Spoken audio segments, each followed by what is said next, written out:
On the other hand, the overdue Ukrainian president, who is suffering catastrophic setbacks on the battlefield, is doing everything to disrupt any peace initiatives and provoke Russia into a radical escalation of the conflict.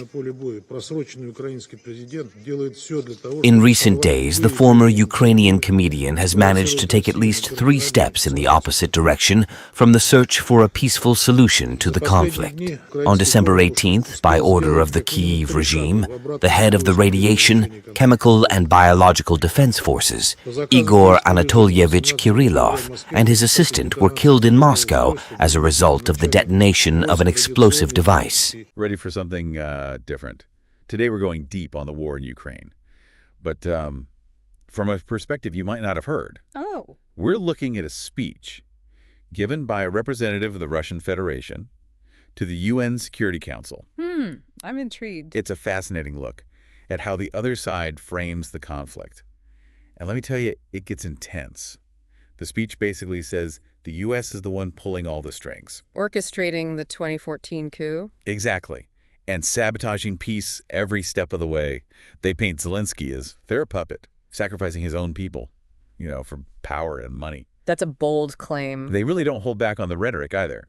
American puppeteers. Criminal company. Oh, and this one. The gang that seized power in Ukraine. Wow. That's some pretty strong language. Yeah, it's like they're trying to demonize the U.S. Yeah. And make people feel angry and betrayed. You can almost feel the speaker's emotion, this sense of outrage, like Ukraine is suffering and the West is to blame. It's a powerful narrative, but is it genuine or just, propaganda? That's what we're trying to figure out. Well, to understand this narrative, we need some context. Back in 2014, there was a political upheaval in Ukraine, which Russia views as a U.S.-backed coup. Right. This event led to, Russia annexing Crimea and the ongoing conflict in eastern Ukraine. So the speaker is using this history to justify Russia's current actions. Okay, so they're setting the stage, framing the current war as like a defensive response to years of Western aggression. Yeah. But they don't stop there. The speech throws out some serious accusations against the U.S., claiming they were sponsoring the 2014 coup, turning Ukraine into a base against Russia. And get this, they even say the U.S. was developing biological weapons on Ukrainian soil. Biological weapons? They claim they have evidence, too, including, get this, testimony from a recently assassinated Ukrainian general. It's like something out of a spy movie.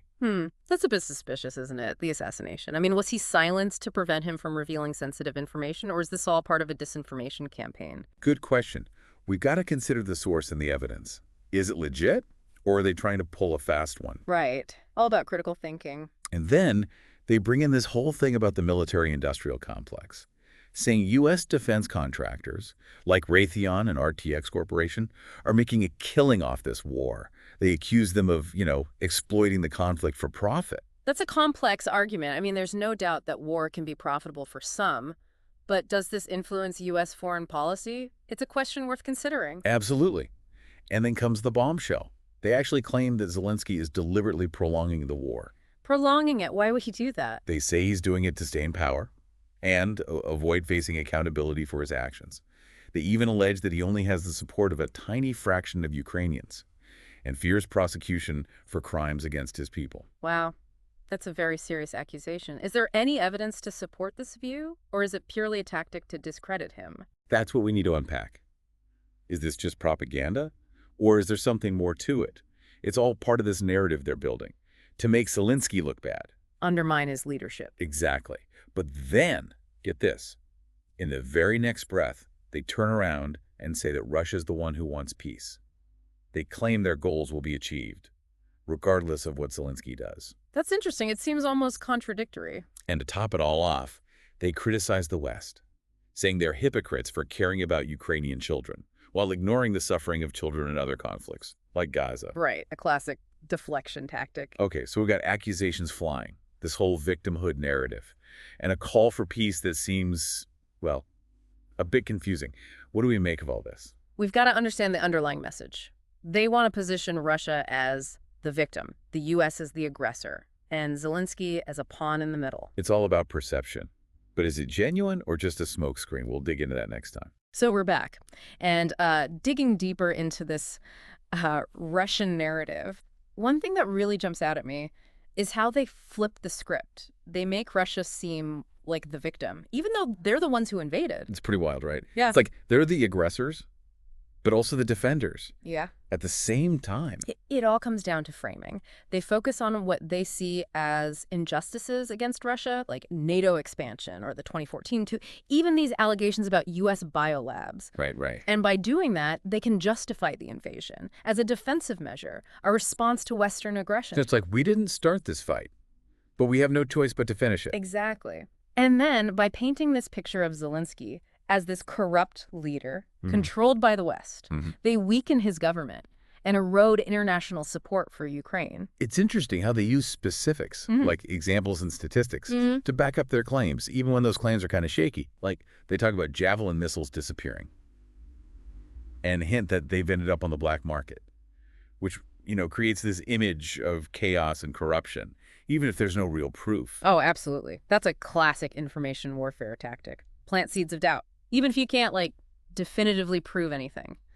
It's about creating a narrative that makes people question everything. It really makes you think, how can anyone really know what's going on when you've got these totally different stories coming from both sides? It's the million-dollar question, isn't it? You need a critical eye, a healthy dose of skepticism, and a willingness to see things from multiple angles. You can't just take information at face value, even if it comes from, a source you usually trust. So we should always double check. Always.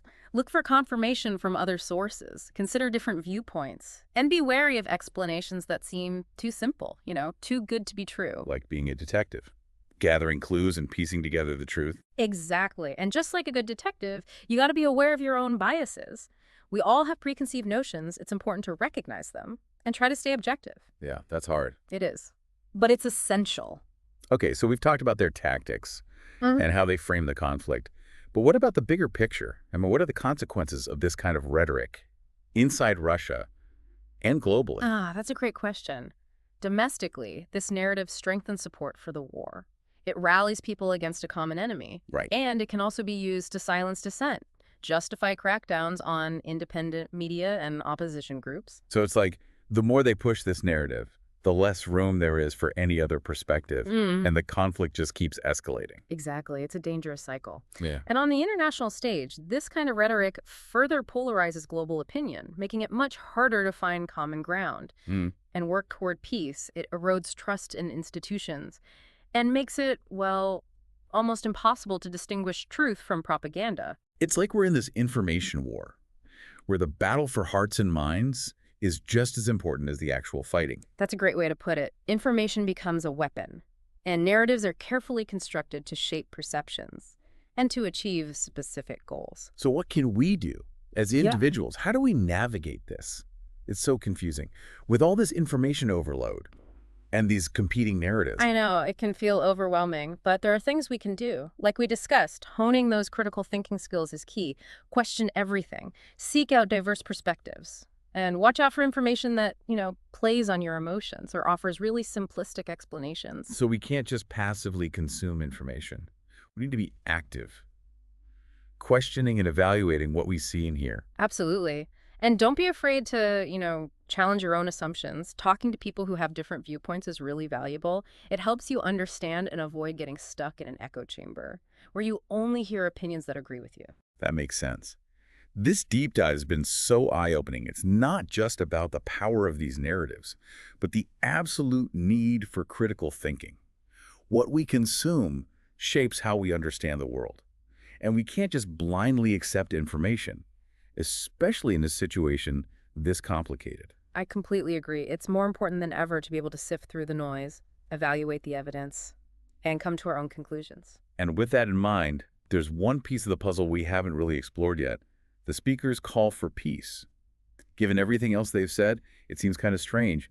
How can they claim to want peace while also accusing the other side of warmongering? Yeah, that is a head-scratcher, and it's something we'll explore in our final segment. We'll look at what the speaker means by peace, examine the implications, and consider what a path to resolving this conflict might actually look like. And we're back for the final part of our deep dive into that Russian perspective on the war in Ukraine. We've been covered some pretty wild stuff, the tactics, the narratives, and now we're getting to maybe the most confusing part of all, that call for peace. Yeah. It's a real head-scratcher. how the speaker can portray Russia as both the victim and the peacemaker, all at the same time. It's like we're the ones under attack, but we also want to end the fighting. It's a little hard to follow. It is, but think about it this way. They're highlighting what they see as these wrongs against Russia. NATO expansion, the 2014 coup, the whole thing about the biolabs. Right. They're trying to appeal to anyone who might be sympathetic to those concerns. And at the same time, they want to seem like the responsible ones, the ones pushing for diplomacy. So they want to have it both ways, victims and peacemakers. Yeah, pretty much. But then they throw in this other idea. They say peace would be the most terrible scenario for Zelensky. Why? They argue he would lose power and face consequences for his actions. It's almost like they're saying, we want peace, but only on our terms. And they keep taking those shots at Zelensky, accusing him of rejecting peace talks, deliberately prolonging the war for his own benefit. Exactly. It's all about making him look bad, making him the obstacle to peace. So if things go south, he takes the fall. Right. And they reinforce this idea that Russia is the one pushing for peace, the one forced to keep fighting because of the Ukrainian leadership. Okay, so what are we supposed to think about this call for peace then? Is it real or just a clever act? Tough to say for sure. I mean, actions speak louder than words, right? We have to watch what Russia actually does to de-escalate, to pursue a real negotiated solution. It's like trust but verify. We can't just take their word for it. Exactly. And we've seen throughout this whole deep dive, words can be incredibly powerful. This speech is a perfect example of how language can be used to shape how we see things and to push a specific agenda. It's a good reminder that we have to be careful about what we believe. We need to question everything, look for different perspectives, especially when it comes to something as complex as this war.